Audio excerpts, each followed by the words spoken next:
Good afternoon बच्चों। Good afternoon sir. ठीक है, बैठ जाओ। आज आज हम पढ़ेंगे अपवर्त एवं अपवर्तक। देखो, अपवर्त को अंग्रेजी में बोलते हैं मल्टीपल, है ना। अब देखो, किसी संख्या का अपवर्त उस संख्या को किसी संख्या काउंटिंग नंबर जानते हो ना, 1 2 3 4 से गुणा करने पर मिलता है। अब देखो, इसको हम इस चित्र के अनुसार समझते हैं। चित्र देखो, पहले चित्र में कितनी गेंदें हैं? 1 2 3। अब कितने कॉलम है? 1 कॉलम। तो 3 गेंदें कितनी बार है? 1 बार। तो 1 का गुणा किए तो 3 आया, है कि नहीं? अब यही प्रकार देखो, चित्र नंबर 2 में देखो, चित्र नंबर 2 में 3 गेंदें 2 बार है। 3 गेंदें कितनी बार है? 2 बार। तो 3 का 2 का गुणा 3 बार के 2 तिहाई 6। समझ रहे हो ना? अब अगले चित्र देखो, 1 2 3। 3 गेंदें कितनी बार है? 1 2 3 बार। 3 गेंदें 3 बार इज इक्वल टू 3 × 3 बराबर 9, है ना। अब यही चीज देखो, 3 गेंदें इस चित्र देखो 4 बार है ना। 3 गेंदें 4 बार। अब 4 का गुणा 3 में कितना है बेटा? 12 आ गया ना। अब तुम जरा ध्यान से देखो, पहले 3 था, फिर 6, फिर 9, फिर 12। अरे ये तो 3 का पहाड़ा बन गया। बना ना 3 का पहाड़ा। तो अब देखो, 3 6 9 12 संख्याएं 3 से बढ़ जा रही नहीं बढ़ रही? देखो, 3 से कट रही नहीं कट रही है? अगर 3 के पहाड़ा में भी आती हैं तो ये संख्याएं क्या है? 3 का 3 की गुणज या अपवर्त कहलाएगी, है ना। अब जैसे 4 का हमें अपवर्त ज्ञात करना है, क्या करोगे? 4 8 12 16, है ना। 4 8 12 16 ये संख्याएं 4 से कट रही नहीं कट रही है? जब ये संख्याएं 4 से कट रही है और 4 के पहाड़ा में भी आती है, एकदम अपनी भाषा में समझो कि कोई भी संख्या अगर 4 से कट जा रही है, 4 के पहाड़ा में आ रही है, तो 4 की क्या कहलाएगी? अपवर्त कहलाएगी। आई बात समझ में? ऐसे ही हम 5 का भी देखते हैं।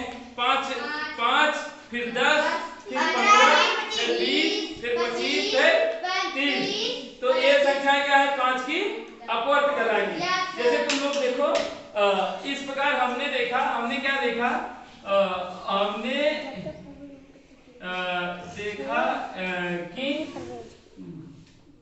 हमने देखा कि जो है 3 6 9 और 12 क्या है? 3 6 9 और 12। 3 6 9 और 12 क्या है? ये 12 देखो, अभी नहीं समझ पा रहे। ये 12 जो है, ये संख्याएं 3 से बढ़ जाती हैं। बढ़ती है कि नहीं बढ़ती हैं? अभी 3 का भाग तो सभी में तो कटेगी नहीं कटेगी? 3 से बढ़ जाती है। और ये 3 की गुणज भी है। 3 की क्या है? ये संख्याएं 3 की ये संख्याएं 3 की गुणज को मल्टीपल भी बोलते हैं। क्या बोलते हैं? हाँ, मल्टीपल। ये गुणज है। अब इसी गुणज को हम क्या बोलते हैं? ये अपवर्त है। क्या है? अपवर्त है ना।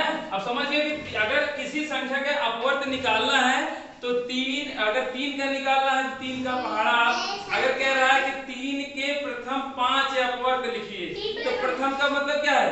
3 5 जोड़ना है ना। देखो, अब जैसे अगर कोई आपको सवाल उसमें आ गया हल करने के लिए, तो अगर सवाल आ गया कि 3 के प्रथम 5 अपवर्त लिखिए, है ना, लिखिए। तो 3 का पहला अपवर्त क्या होगा? केवल 3। देखो बेटा, देखो ध्यान से, 3 का अपवर्त क्या होगा? 3 का अपवर्त अभी बताए ना, अपवर्त। तो पहले तो 3 का अपवर्त कितना लिखना है? प्रथम 5, है ना। तो पहले तो 3 खुद हो जाएगा। 3 के बाद बोलो 6, इसके बाद 9 12 15 हो गया। गया 3 6 9 12 15। ये क्या है 3 के प्रथम 5 अपवर्त है। तो बेटा अपवर्त समझ में आया? चलिए बहुत बढ़िया।